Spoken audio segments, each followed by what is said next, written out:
திராவிட பேச்சரங்க நேயர்களுக்கு வணக்கம்.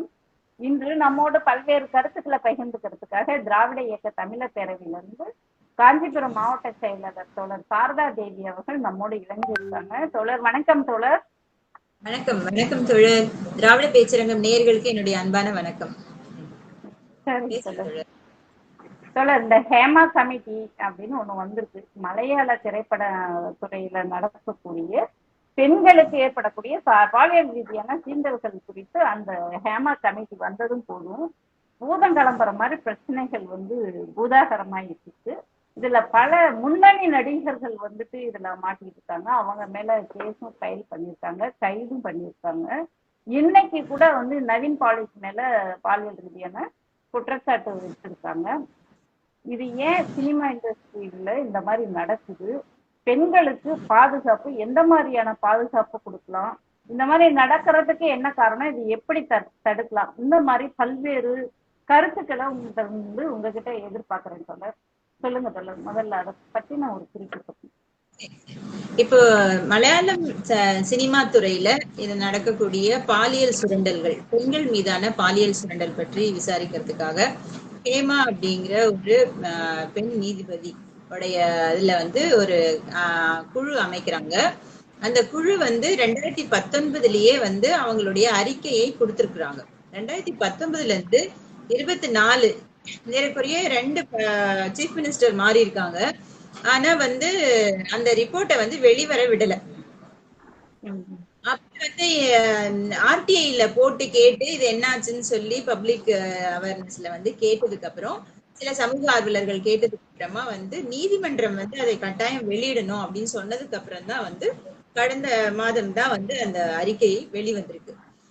அந்த அறிக்கை வெளிவந்த பாத்தீங்கன்னு சொன்னா அதுல நிறைய அந்த பக்கங்கள்லாம் குறைக்கப்பட்டிருக்கு. நிறைய விஷயங்கள் பர்சனலா இருக்கு, தனிநபர்களை பண்ற மாதிரி இருக்கு, பாலிசியில தலையிடுற மாதிரி இருக்குன்னு சொல்லி ஏறக்குறைய ஒரு 30-40 பக்கங்கள் அதுல மறைச்சு அதுக்கப்புறம் தான் விட்டுருக்காங்க, வெளிவிட்டிருக்காங்க. அந்த வெளிவிட்ட அறிக்கையிலும் கூட நடந்துக்கக்கூடிய அவங்க கொடுத்திருக்கிற சாட்சியங்கள் எதெல்லாம் பார்க்கும்போது மலையாள சினிமா மிக மோசமாக பாலியல் சுரண்டலில் ஈடுபட்டு இருக்குது அப்படிங்கிறது வெட்ட வெளிச்சமா தெரிஞ்சிருக்கு. இப்போ ஏறக்குறைய பாத்தீங்கன்னு சொன்னா அவங்க என்ன சொல்றாங்கன்னா, ஒரு 15 மலையாள நடிகர்கள், ஆண் நடிகர்கள் அவர்களுடைய கண்ட்ரோல்ல தான் அவங்க ஒரு அதிகார பீடமாக இருந்து கொண்டு அவங்கதான் எந்தெந்த பெண் நடிகைகள் உள்ள வரலாம், இருக்கலாம் அப்படிங்கறதெல்லாம் அவர்கள் தான் தீர்மானித்த இடத்துல இருந்திருக்கிறாங்க அப்படிங்கிற மாதிரி எல்லாம் செய்திகள் வந்திருக்கு.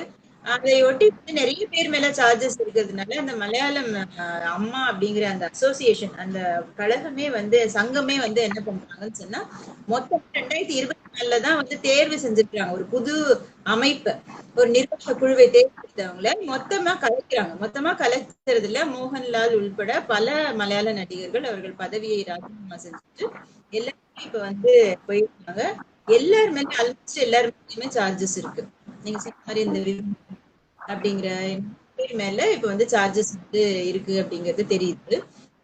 நம்ம என்ன யோசிச்சோம் அப்படின்னு சொன்னா, இது மலையாள இண்டஸ்ட்ரிக்கு மட்டுமானது இல்ல. பார்வதி சொல்லியிருக்காங்க, எங்கேயாவது பேசப்படுது, பல இடங்கள்ல பேசவே இல்ல, பேசாத இடங்கள்ல நம்ம கவனம் செலுத்தணும் அப்படின்னு சொல்லியிருக்காங்க. இப்ப தெலுங்கு இண்டஸ்ட்ரி, கன்னடா இண்டஸ்ட்ரி அவங்களாம் இதே போல ஆய்வை திரைத்துறைகளிலும் செய்ய அப்படிங்கிற ஒரு குரல் பெண்களிடமிருந்து எழுந்திருக்கு, நடிகைகள் எழுந்திருக்கு. அதை கவனம் எல்லா துறைகளிலுமே இப்ப தெலுங்கு, கன்னடா போன்ற திரைத்துறைகளும் இது போலயே ஒரு கோரிக்கையை எழுப்பியிருக்கிறாங்க, எங்களுக்கும் ஆய்வு செய்யணும் அப்படின்னு சொல்லிட்டு. நாம இது ஒரு வரலாற்று பூர்வமா பார்த்தோம்னா, திரைத்துறை என்றாலே பெண்கள் அப்படித்தானே, பெண்கள் என்றால் அட்ஜஸ்ட்மெண்ட்ல தானே, நடிகைகள் என்றாலே இதற்கெல்லாம் உட்பட்டவர்கள் தான், இதற்கெல்லாம் சம்மதித்துதான் அவங்க திரைக்குள்ள வராங்க, அந்த இண்டஸ்ட்ரிக்குள்ளேயே அப்படிதானே வராங்க அப்படிங்கிற ஒரு பொது புத்தியில ஒரு பார்வை இருக்கு இல்லையா? நான் என்ன சொல்றேன்னு சொன்னா, ஒருவேளை அது உண்மையாக கூட இருக்கலாம். இவ்வளவு காலம் நீங்க எப்படி பெண்கள் என்றால் ஆணுக்கு கீழானவர்கள் தான், ஆணுடைய கன்சியூமிங், ஆணுடைய நுகர்வதற்கான ஒரு பொருளாகத்தான் பெண்களை பார்த்த சமூகம் இது. அதற்காக பெண்ணை பார்த்த சமூகம் இது. அப்போ இந்த மாதிரியான இடத்துல இருந்து வரும்போது இப்படிதான் அவர்கள் நடந்து கொள்வார்கள். இது ஏற்கப்பட்டதாக தான் இருந்திருக்கலாம். ஆனா பெண்கள் அவர்களுடைய தனிப்பட்ட முயற்சியினால உழைப்பால வந்து நாங்க வந்து முன்னுக்கு வரணும் அப்படின்னு சொல்லி நினைக்கும் போது அவர்களுடைய பேஷனா வந்து நடிக்க வேண்டும், நடிப்பது என்பதும் ஒரு தொழில் தான். நடிக்க வேண்டும். எப்படி ஒரு மருத்துவத்துறை இருக்கிறதோ, எப்படி ஒரு ஆசிரியர் துறை இருக்கிறதோ, அது போல நடிப்புங்கிறது ஒரு துறை. அந்த துறைக்குள் என்னுடைய திறமையை நான் காட்ட விரும்புகிறேன், நடிக்க விரும்புறேன்னு சொல்லி ஒரு ப்ரீ கண்டிஷனா வந்து இந்த அட்ஜஸ்ட்மெண்ட் பண்ணணும். யாருக்கு வேணாலும், அதாவது இயக்குனர்கள், தயாரிப்பாளர்கள், நடிகர்கள், டெக்னீஷியன்ஸ், இப்படி எல்லார்கிட்டயுமே வந்து ஒரு அட்ஜஸ்ட்மெண்ட் இருக்கணும் அப்படிங்கறது எழுதாத விதியாக, அல்லது சில பேர் சில இடத்துல வந்து எழுதியே வந்து போட்டுக்கிறாங்க, போடுறதாக வந்து அதை பற்றி குறிப்பிடுகிறார்கள் அப்படின்னு கூட தகவல்கள் சொல்றாங்க. அப்ப என்ன இதுல வந்து என்ன தெரியுதுன்னு சொன்னா, அது எப்படி வந்து ஒரு தொழிலுக்குள்ள போகும்போது என்னுடைய சில சுயமரியாதைக்கு எதிரான ஒரு விஷயத்தை நீங்க வந்து ஒரு ஒப்பந்தத்திலேயே ஒரு சரத்தாக எப்படி கொண்டு வர முடியும் அப்படிங்கிற ஒரு கேள்வி இருக்குல்ல, அதை எப்படி அவர்கள் செய்கிறார்கள்? இப்ப வந்து பெண்கள் தானே சொல்ல போறாங்க, கேட்டுக்கு தானே சம்மதிச்சு தானே போடுறாங்க. அதாவது சம்மதிச்சுதான், சம்மதிக்காமல் இருந்தால் அவங்களுக்கான ஆப்ஷன் என்ன? சம்மதிக்கால இருக்கும் பட்சத்தில் அவங்க வந்து அந்த துறைக்குள்ளேயே போக முடியாது. அதுதானே சிக்கல். இப்ப துறைக்குள்ள போக வேண்டும் என்றால் நான் அதுல வந்து கட்டாயமாக அதற்கு ஏற்றுதான் ஆகணும். அந்த ஒப்பந்தத்தை, அந்த கண்டிஷனை வந்து நான் வந்து ஏற்றுக்கொண்டுதான் என்னால உள்ளே நுழைய முடியும்னு நீங்க ஒரு ப்ரீ கண்டிஷனா அதை போடும்போது எனக்கு நோ சொல்லக்கூடிய வாய்ப்பே நீங்க தரல.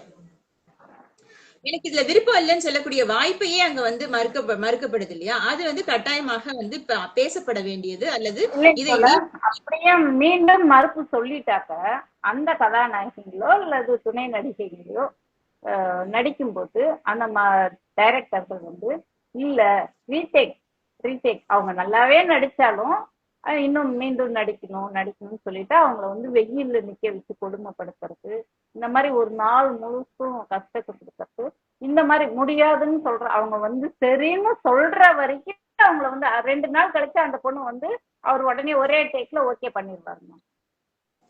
அதுதான் நேரடியாக வந்து தடுக்க முடியலங்கிறதுனால மறைமுகமாக வந்து அவர்களை வந்து அந்த துறையில அதான் சொல்றாங்க, இந்த ஒரு 10-15 மலையாள நடிகர்களின் கையில் தான் அவ்வளவு அதிகாரமும் இருக்கு. அவர்கள் தான் வந்து எந்த நடிகை வந்து இந்த ஃபீல்ட்ல இருக்கணும், யாருக்கு பெயர் வரணும், யாருக்கு வாய்ப்புகள் வரணுங்கிறதையே வந்து அவர்கள் தான் தீர்மானிக்கிறார்கள்.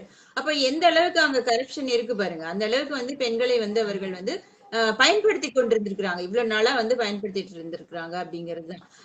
ரொம்ப வியப்பா இருக்க செய்தி என்னன்னா, மலையாளம், கேரளா போன்ற இடதுசாரிகள் ரொம்ப அதிகமா தத்துவம் வந்து ஊன்றி போயிருக்கிற இடத்துல இது போல ஒரு செய்தி இருக்கு அப்படிங்கிறது உண்மையிலேயே அதிர்ச்சியான ஒரு விஷயமாக இருக்கிறது. ஆனால் இன்னொரு விஷயம், இங்கேயாவது அது பேசப்பட்டிருக்கு அப்படிங்கிறதும் ஒரு நமக்கு ஆறுதலான விஷயம். அதாவது மொழிபெயர்ப்பு இல்லைங்களா மற்ற துறையில, அதாவது தமிழ், தெலுங்கு, மற்ற அந்த திரைத்துறையில இல்லைன்னு அர்த்தமா? அதான் அப்படி இல்ல எல்லா இடத்துலயும் இருக்கு. ஆனா இப்பதான் கேரளாலதான் முதலாக வந்து இது வந்து பேசப்படுகிறது. எப்படி அந்த மீட்டூங்கிற ஒரு இயக்கம் வந்து வந்ததோ ஒரு 10 ஆண்டுகளுக்கு முன்னாடி, அது ஒரு பெரிய பரபரப்பு. இப்ப இது வந்து தேவையான ஒண்ணுன்னு தான் நான் நினைக்கிறேன். இந்த கமிட்டி வந்ததுக்கு அப்புறம் இப்படி எல்லாருமே வந்து அவங்களுடைய குற்ற உணர்வு வரும்போது அல்லது சார்ஜஸ் அவங்க மேல விழும்போது இனியாவது அவர்கள் வந்து இந்த செயலில் இருந்து விடுபடுவார்கள்.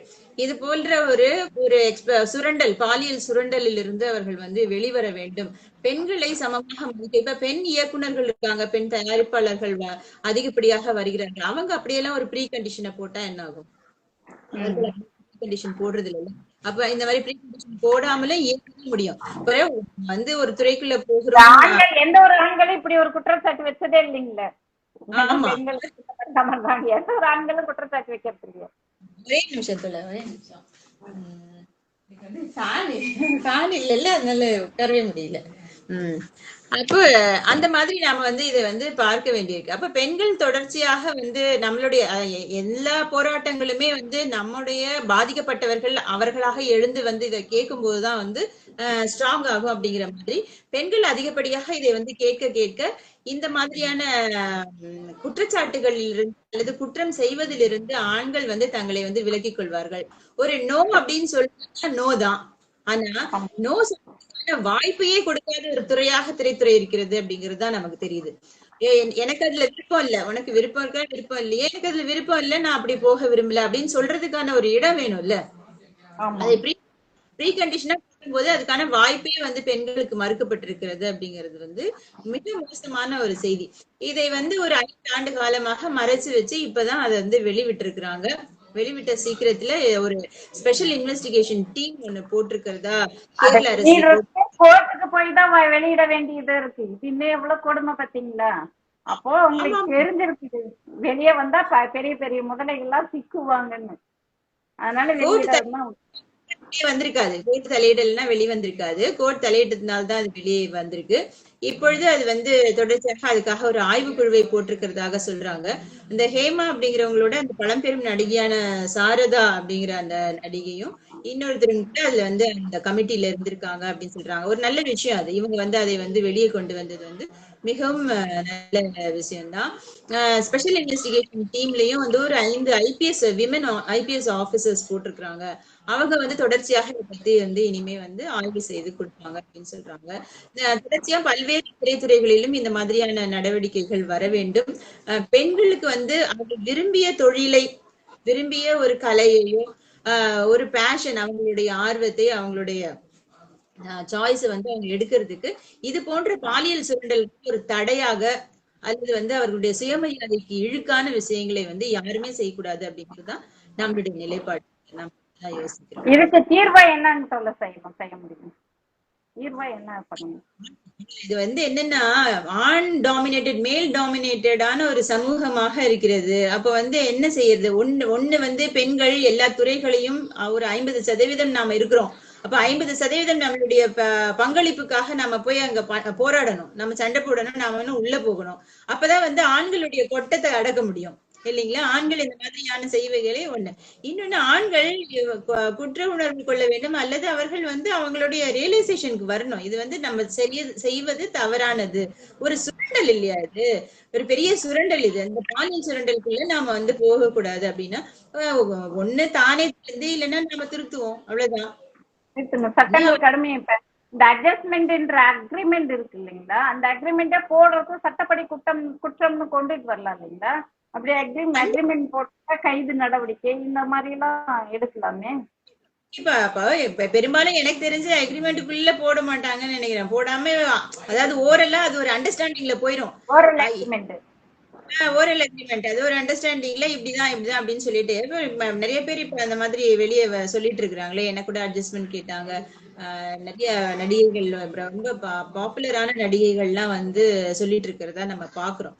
அப்ப வந்து இவங்க என்னன்னா இதுல பாத்தீங்கன்னு சொன்னா எந்த நடிகரும் ஈவன் தமிழ் நடிகர்கள் உட்பட யாருமே இதை பற்றி வாயே திறக்கல. ரஜினி கேட்டா எனக்கு தெரியாதுன்னு சொல்லியிருக்காரு. ராதிகா ஒருத்தவங்க வந்து இத வந்து பேசியிருக்கணும், பேசாதது துரதிருஷ்டவசமானது, எல்லாரும் பேசணும் அப்படின்னு சொல்லியிருக்காங்க. ஏன்னா அவங்க கொஞ்சம் அந்த ஃபாரின்ல இருந்து வந்தாங்க. அந்த ஆக்டிங் இங்க இருக்க பேக்ரவுண்ட் கிடையாது. அவங்களுக்கு ஒரு நல்ல பெரிய பேக்ரவுண்ட் இருந்ததுனால அவங்க மேபி இந்த மாதிரியான இதுக்குள்ள எல்லாம் சுரண்டலுக்குள்ள வந்து அவங்க ஆட்பட்டு இருக்க மாட்டாங்க. சோ அவங்களால அதை கொஞ்சம் அப்ஜெக்டிவா பார்க்க முடியுதுன்னு நான் நினைக்கிறேன். ஆனா வந்து கேரவன்கள்ல கேரளால நடிகைகள் கேரவான் போகும்போது அதுல வந்து ரகசிய கேமராக்கள் வச்சு அவங்க இதெல்லாம் கூட படம் பிடிப்பாங்க அப்படின்னு கூட அவங்களே தான் சொல்லியிருக்காங்கன்னு நினைக்கிறேன். சோ இது முழுக்க பாலியல் சுரண்டல் வந்து நடந்துட்டு இருந்திருக்கு. அது வந்து எல்லா இடத்துலயுமே நடந்துட்டு இருக்கு. அட்லீஸ்ட் வந்து இங்க பேசு பொருளாக அது மாறி இருக்கிறது. எல்லா இடத்திலும் இது பேசு பொருளாக மாற வேண்டும். குற்ற உணர்வு கொள்ள வேண்டும், திருந்த வேண்டும் அல்லது திருத்தப்படுவார்கள்.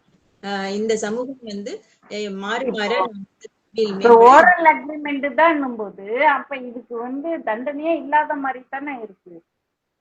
அட்ஜஸ்ட்மெண்ட் அக்ரிமெண்ட் இருந்தாக்க, ரிட்டர்ன் அக்ரிமெண்ட் இருந்தாக்க நம்ம கொடுத்து தண்டனை கேட்கலாம். புகார் அளிச்சா அத பாதிக்கப்பட்ட பெண்கள் புகார் கொடுத்தா போதும் தானே, அது தண்டனைக்குரியதான் மாறணும். செக்ஷுவல் அபியூஸ் வந்து கண்டிப்பா வந்து அது தண்டனைக்குரிய குற்றம் தானே. அவங்க வந்து அதாவது இப்ப ஒரு பொண்ணு வந்து ஒரு கதாநாயகி வந்து இந்த மாதிரி பண்றாங்க கேக்குறாங்கன்னு சொல்லிட்டாங்கல்ல, அவங்க லைஃப் அதோட முடிஞ்சிருச்சுங்க. அப்ப யார் சொல்ல முன் வருவாங்க? இப்ப இப்படி எக்ஸ்போஸ் பண்ண வந்து அதை செய்வது வந்து கொஞ்சம் கொஞ்சமா குறைஞ்சிரும்.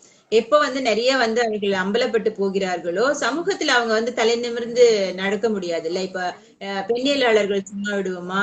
நம்ம எல்லாருமே வந்து அதை பற்றி கேட்க கேட்க இது வந்து அவர்களுக்கு வந்து தொடர்ச்சியா ஒரு பெரிய இடையூறாகவும் இடைஞ்சலாகவும் அவங்களுடைய கௌரவத்துக்கு அவங்களுடைய சிறப்புக்கு வந்து ஒரு பெரிய இழுக்காகவும் விழும்போது அவங்க குடும்பம் இருப்பாங்க. இப்படி பல்வேறு நிகழ்ச்சிக்கு வரும் இல்லையா? அப்படி எல்லாம் வரும்போது அது வந்து கொஞ்சம் கொஞ்சமாக வந்து இந்த சமூகம் விடுபட்டுரும் அப்படிங்கிறதுதான் கட்டாயம். சரிங்க தோழர். தொடர்ந்து நம்ம வந்து பெண்களுக்காக குரல் கொடுத்துட்டு இருக்கோம். நம்ம பணியை தொடர்ந்து செய்வோம். நன்றி, வணக்கம் தோழர். நன்றி, நன்றி, வணக்கம்.